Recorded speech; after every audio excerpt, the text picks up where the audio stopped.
राजीव मोहन जुड़ चुके हैं हमारे साथ, हमारे सहयोगी पटना से। राजीव, कहाँ है शराबबंदी? क्या सिर्फ कागजों में है? और अगर सिर्फ कागजों में है तो जाहिर तौर पर 27 लोगों की मौत कोई नई बात नहीं, कोई बड़ी बात नहीं।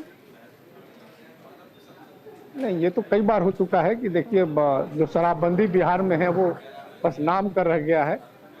यहाँ शराब दुकानों में नहीं मिलती है, लेकिन आपको घर पे शराब चाहिए तो आराम से मिल जाता है। और इस पर सरकार की तरफ से भी अपने अपने पक्ष रखे जाते रहे हैं और विपक्ष की तरफ से भी सवाल उठाए जाते रहे हैं।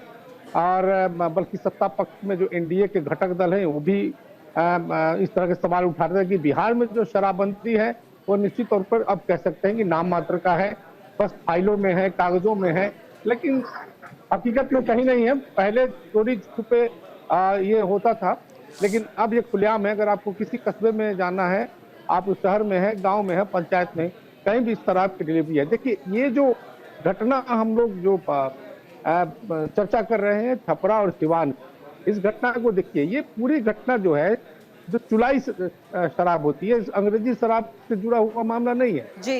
ये जब भी जहरीली शराब का मामला आता है तो देशी दारू के मरने पीने से ही लोगों की मौत होती है। और इस बार भी जो बड़ी संख्या में लोगों की मौत हुई है, उसके पीछे यही वजह है। देखिए, यहाँ की भाषा में, ये जब शराबबंदी बिहार में नहीं थी तब इस शराब को रंथी एक्सप्रेस के नाम से जाना जाता था। रंथी एक्सप्रेस यानी ये शराब जब कोई भी पीता है तो उसका मरना निश्चित है। और यही कारण था कि इस शराब को रोकने के लिए सरकार ने शराबबंदी लाई।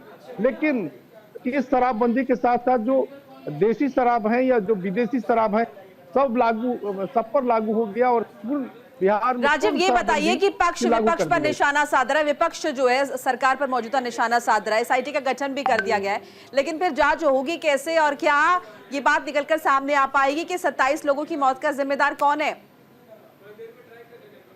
अब देखिए, इससे पहले भी शराब कांड हुए हैं, उसमें जांच हुई है, लोग पकड़े गए हैं, सजा हुई है, लेकिन मौत का आंकड़ा इस बार भी इतना ज्यादा है कि सरकार को इस पर जो जवाब देना मुश्किल पड़ रहा है। मंत्री तो जो मंत्री हैं, विभागीय मंत्री हैं रत्नेश सदा, मद्य निषेध और उत्पाद विभाग के जो मंत्री हैं, वो तो बिल्कुल कुछ सुनने को तैयार ही नहीं। उनको लगता है कि प्रशासन जो है, प्रशासन की कोई गलती ही नहीं है और जो शराब माफिया उनके खिलाफ वो कहते हैं कि कार्रवाई करेंगे। तो ये तो चलता रहेगा, इसमें कहीं कोई तब्दीली नहीं हो रही है। लेकिन मुख्य बात यह है कि ये जो शराब है जिसको पीकर लोग मरे हैं, हाँ। अब इस पे राजनीति शुरू हो गई है।